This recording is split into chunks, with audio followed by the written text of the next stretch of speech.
Welcome back guys. आज का topic हमारा है potential energy of a system of charges.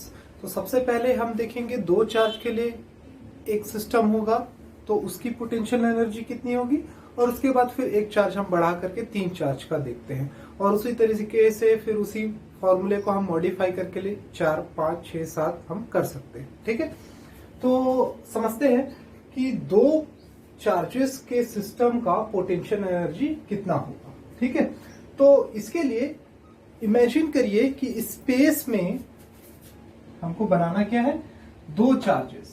ठीक है, ये दो चार्जेस है, suppose this is plus Q and this is plus Q. इसकी वजह से आपका पोटेंशियल एनर्जी कितना होगा ये कैलकुलेट करना है। ठीक है, तो इसे सिस्टम को बनाने के लिए एक एक करके चार्ज को लेकर के आते हैं। ठीक है, तो इमेजिन करिए कि फर्स्ट चार्ज, ये दो चार्ज सिस्टम का पहले चार्ज को आप इनफाइनाइट से लेके आ रहे हैं, अभी कोई चार्ज नहीं है।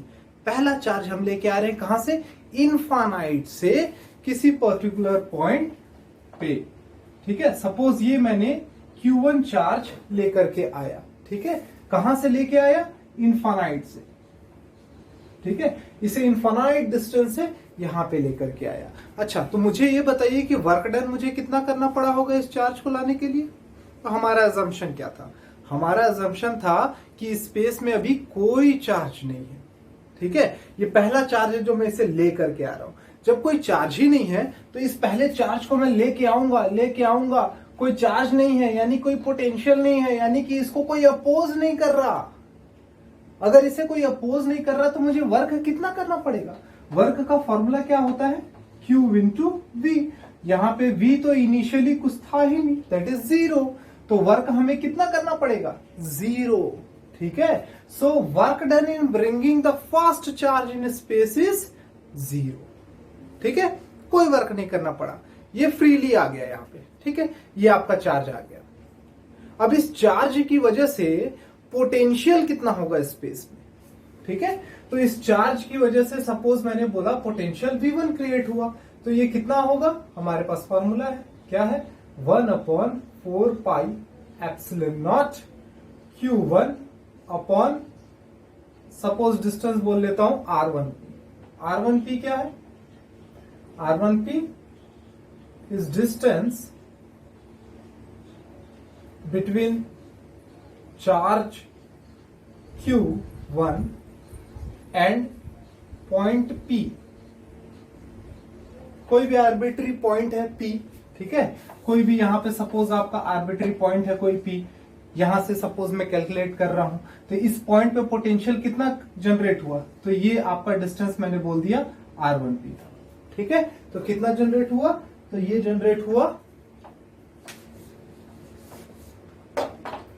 ये सपोज अभी फर्स्ट चार्ज है, कितना जनरेट हुआ, 1/4 pi epsilon naught Q1 upon RP। ठीक है, तो अब मुझे बताइए कि वर्क डन, ये पहले चार्ज की बात हो गई। अब मुझे सिस्टम कितने की बनाना था, दो चार्ज का। अब दूसरे चार्ज को लेके आइए, दूसरे चार्ज को। ठीक है, कहां से, इनफाइनाइट से। ये इनफाइनाइट से लेके आ रहा हूं, दूसरा चार्ज लेके आया। अच्छा, ये पहला चार्ज तो अब है।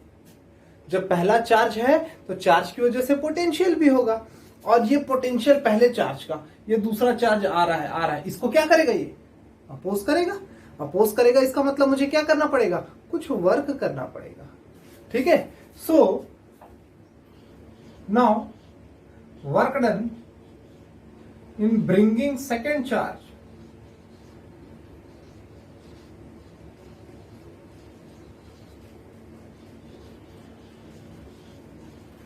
फ्रॉम इनफाइनाइट, कितना हो जाएगा वर्क डन, सेकेंड चार्ज लेके आ रहा हूं Q2। ठीक है, इंटू V1 इसे अपोज करेगा, ये Q1 है, इसका पोटेंशियल कितना है, V1 है। ठीक है, ये सेकेंड चार्ज मैं इधर से लेके आया इनफाइनाइट डिस्टेंस से Q2। ठीक है, तो इसे लाने में कितना वर्क मुझे करना पड़ गया, Q2 इंटू V1। ठीक है, ये पॉइंट आपका क्लियर है।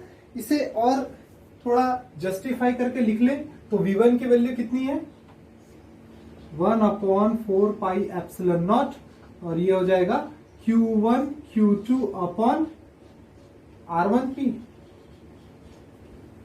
ठीक है, अब देखिए यहाँ पे ये जो डिस्टेंस है R1P, ठीक है, ये V1 के लिए मैंने बोला था आपको R1P है, लेकिन अब मैं जब ये लेके आ रहा हूं तो ये दोनों चार्ज के बीच का डिस्टेंस होगा ना, ठीक है।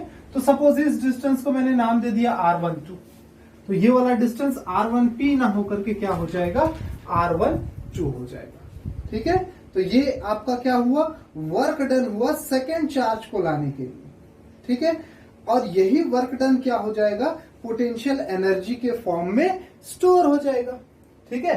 This work done will get stored in the form of potential energy, और यही क्या होगा, दो चार्ज के सिस्टम का पोटेंशियल एनर्जी हो जाएगा।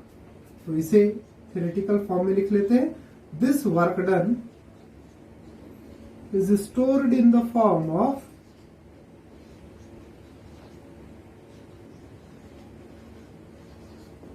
पोटेंशियल एनर्जी, ठीक है। That is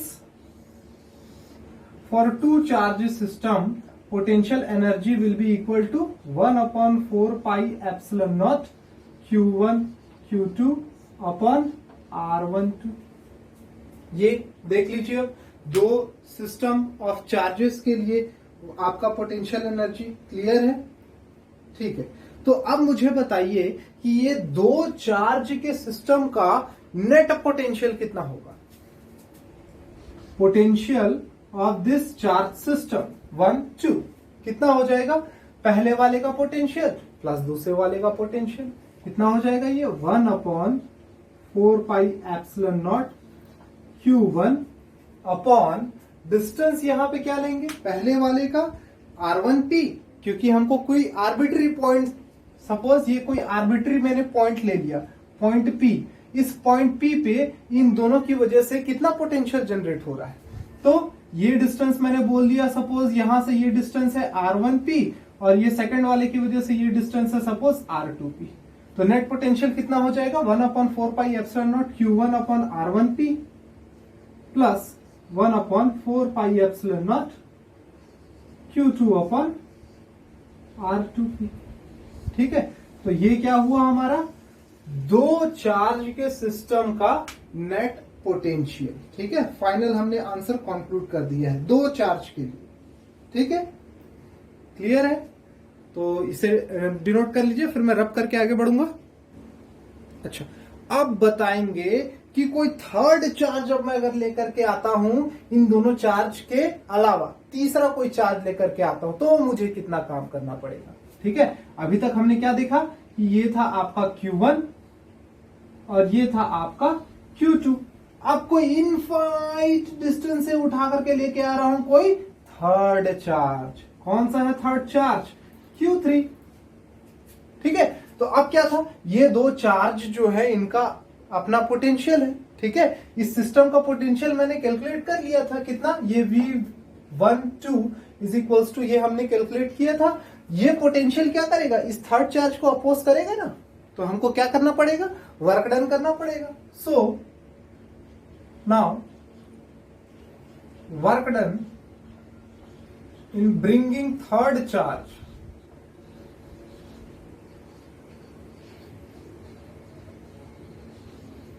Q3 at R3, Q3 को कोई R3 डिस्टेंस पे लाने के लिए कितना अमाउंट ऑफ वर्क डन करना पड़ेगा। तो वर्क डन का अगेन फॉर्मूला वही है, क्या, Q3 इंटू जो पोटेंशियल इसको अपोज करेगा, कौन कर रहा है, V12, ठीक है। तो ये वर्क डन आपका कितना आ जाएगा, ये आपका आ जाएगा 1/4 पाई एप्सिलॉन नॉट, ये एक्चुअल Q3 क्या हो जाएगा, दोनों के साथ मल्टीप्लाई हो जाएगा, तो डायरेक्टली मैं लिख देता हूं Q1 Q3 अपॉन डिस्टेंस। अब देखिए यहां पे डिस्टेंस क्या हो जाएगा, Q1 और Q3 के बीच में R13 बोल लेते हैं, और इन दोनों के बीच में R23 बोल लेते हैं, डिस्टेंस है। इनके बीच में कितना है, R12 बोल लेते हैं। तो ये क्या हो जाएगा, 13 plus Q2 Q3 upon R23, ठीक है। तो इतना अमाउंट ऑफ वर्क डन मुझे थर्ड चार्ज को लाने के लिए करना पड़ेगा, ठीक है। तो अब मुझे बताइए कि ये क्या था आपका थर्ड चार्ज को लाने के लिए अमाउंट ऑफ वर्क डन। ठीक है, तो मुझे बताइए कि इस पूरे सिस्टम को असेंबल करने के लिए कितना वर्क करना पड़ेगा। ठीक है, इस पूरे सिस्टम को असेंबल करने के लिए। Now total work done in assembling this system, कितना करना पड़ेगा? तो सेम वही आपका वर्क डन, और यही वर्क डन क्या हो जाएगा? पोटेंशियल एनर्जी के फॉर्म में स्टोर हो जाएगा। कितना हो जाएगा? 1, थोड़ा सा लंबा जगह चाहिए अपने को, यहां पे कर लेते हैं। ठीक है, यही पोटेंशियल एनर्जी के फॉर्म में स्टोर्ड है आपका वर्क डन। कितना हो जाएगा? 1/4 pi epsilon naught Q1 Q2 upon R12 plus Q2 Q3 upon R23 plus Q1 Q3 upon R13। तो ये आपका 3 चार्ज के सिस्टम का पोटेंशियल एनर्जी हो गया। ठीक है, क्लियर है आपका ये पॉइंट? देख लीजिए। ठीक है, क्लैरिफाइड है आपका? ये क्या है आपका 3 चार्ज के सिस्टम का पोटेंशियल एनर्जी। ठीक है, 2 चार्ज का इतना था, 3 चार्ज का इतना है, कोई चौथा चार्ज आ जाएगा तो फिर एक और टर्म जुड़ जाएगा। ठीक है, तो आपके जो एनसीईआरटी के सिलेबस में है 3 charge particle system, 3 charge system तक के लिए है, तो वहां तक का डेरिवेशन हमने देखा है इस वीडियो में। तो इस वीडियो में आज के लिए सिर्फ इतना ही। नेक्स्ट क्लास में इससे रिलेटेड कुछ न्यूमेरिकल हम करने की कोशिश करेंगे। ठीक है, तो इस वीडियो को नोट डाउन करना है, कर लीजिए। तो आज के लिए सिर्फ इतना ही। Thank you.